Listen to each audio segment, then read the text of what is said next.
Hello everyone, this is xBIGALSKIx, And this is JTB. and this is the favorite, easiest mission of all time, Military Destruction 2 on Master Ninja. You know, the goal of this is, like all of them, to beat it without using Elixirs and without using Ninpo, and it's tough, man. Fuck this mission. Wait, you mean this isn't no hurt, no Ninpo? Yeah, or not no Ninpo, I mean no Elixir.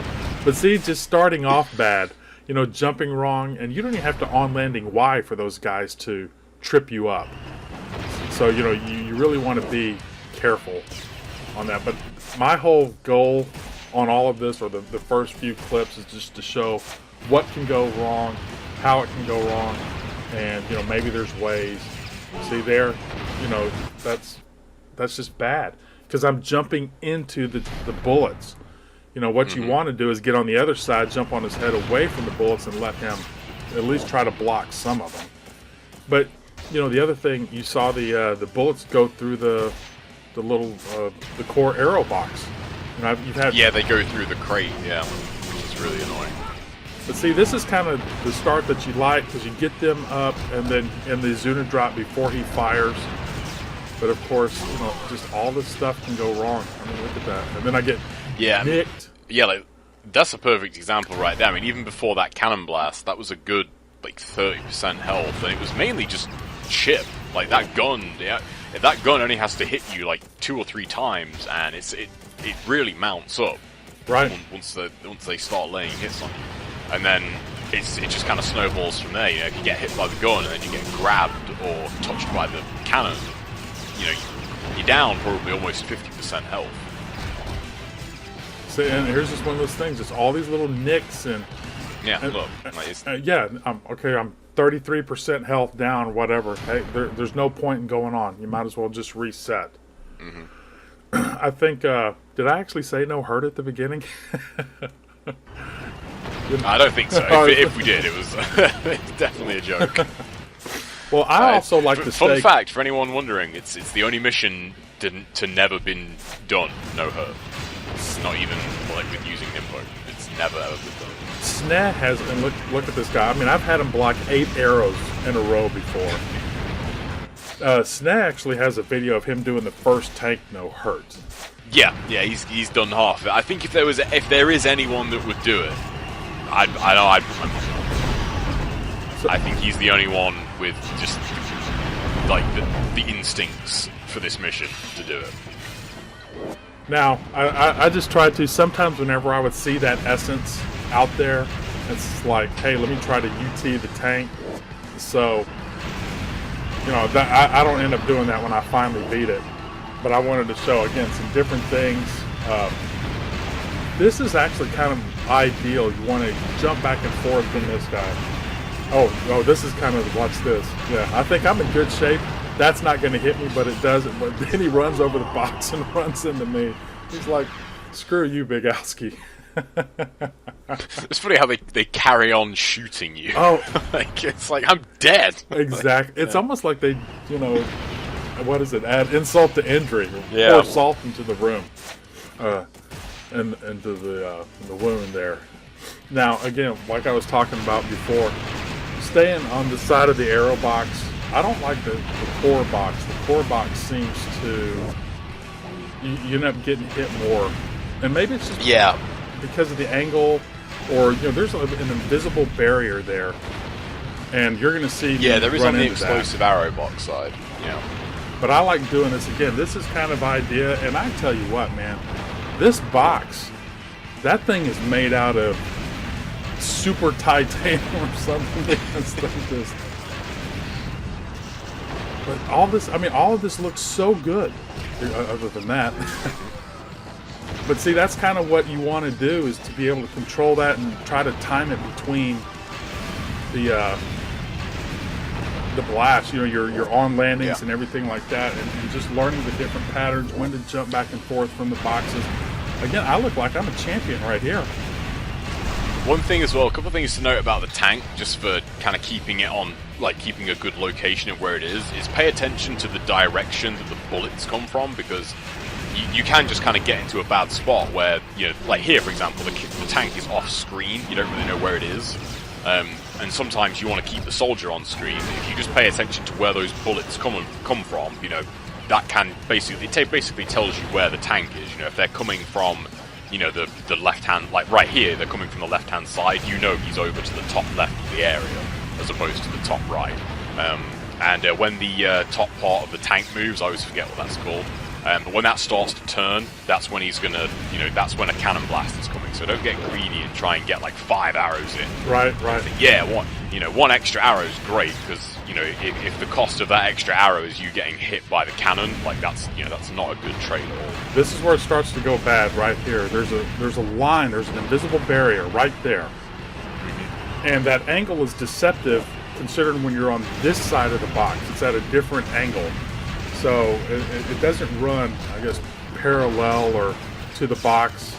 It runs a little... Yeah, it's at a slight curve. Like, if you imagine the top left hand of the box right now, it's like kind of a diagonal going towards that gate where you see the tanks actually come from. The more you play it, you get an idea of where it is, but it is really annoying. But see, I sit there and, again, sometimes that cannon blast will come through the box. But I'm more paid attention because I saw him get up and then, you know, took my eye off a split second, still thinking I'm in cover, but because of that invisible barrier, I got the splash damage behind that. So trying to find that balance of where that is, that's the key part. And I fall for it. I mean, it's not like I learned, you know, I kept doing the same thing. That's the bad part. There's my we forgot to mention it as well, we haven't mentioned it yet, but you swap over to the Armlet of the Moon. It's probably one of the few missions where early on, you know, if you're new, it probably is the best option regarding your armlet, because it doesn't give you much of a decrease, but basically if you survive this mission by a sliver, if you didn't have that armlet on, you'd be dead. So, you know, it can be the difference between doing this mission and not doing it. You know, if you're really getting by, you know, sort of by the skin of your teeth. If you didn't have that armlet on, you would have died before. So, and I think where I mess up here is we talked earlier, or JTV talked earlier about the properties of the weapons, the damage properties, and you know, I mess up by leaving my Dobby equipped, and I kind of have that in the back of my mind, and it's like, but you know, I'm doing good right now. I don't want to get out of my rhythm, and you know, it's gonna come back to hurt me. So it's just something. If you don't use, here's a bad one. Yeah.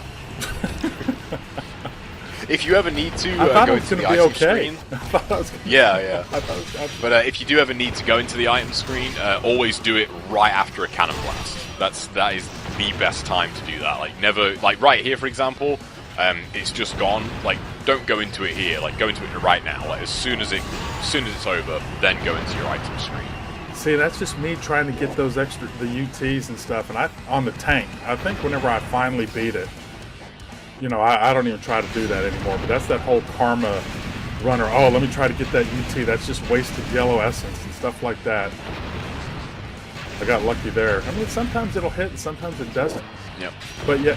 One thing we haven't mentioned too, I mean, we've talked about it before, but the tank shell, the APF SDS cores, they obviously do a lot more damage. And if you hit the tank in between the intersection and the part that turns, someone post in the comments what that's called, because it keeps bugging me that I keep forgetting. But if you aim the arrow right there, even with the tank shells, you can get the gunner to go down. But of course, you need to go into first-person view to do that. I mean, it's much easier to just use exploding arrows. Well, I think with all me running around, it's because I lose where the tank is. You know, that was the part of that stuff. But again, remember, I kept my Dobby on. And see, now I want to change it. See, this is bad, because now it actually kind of throws me off. And then it's like, okay, here we go. Well, let me at least X+A. And then I missed that. And then it's like, you know what? Let me just start over. So, one thing that goes against you, sorry, real quick there, you get onto that really low health. Just because of the way the enemies are in that fight, you do have the Kitetsu, but getting a safe heal is very, very difficult to do, because that move is good, but it has so much recovery that you'll probably just get nailed by a cannon blast like the minute you finish it, so it's not really worth going for. So this is the one I actually do it on. I actually get a lot of good spawns here. And again, I thought about going and doing the WT, and I said, nope. You know, I got a good spawn. You know, if the guys spawn and they're behind you at the beginning and the tank's on the other side in front of you, you know what? Just restart. I mean, you know, you've got to deal with the two guys behind you, the tank in front of you. By the time you kill them, you're probably going to have a lot of chip damage.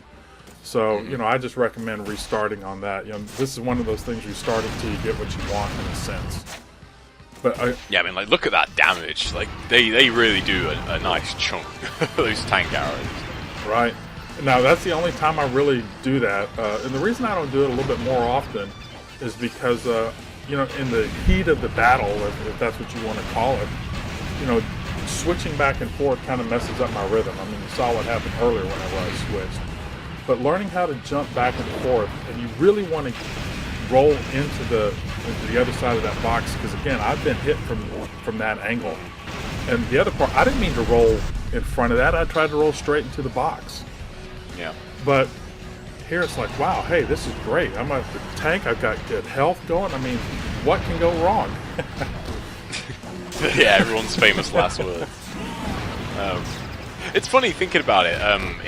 In story mode, every boss has minions, I think, except for Ishtaros, if I remember rightly, on Master Ninja. I'm trying to think of any other bosses that don't have health. And it's funny that they saved the tanks and Ishtaros and the helicopter right here. For mission Is this mode. where I do it? Like, Yep.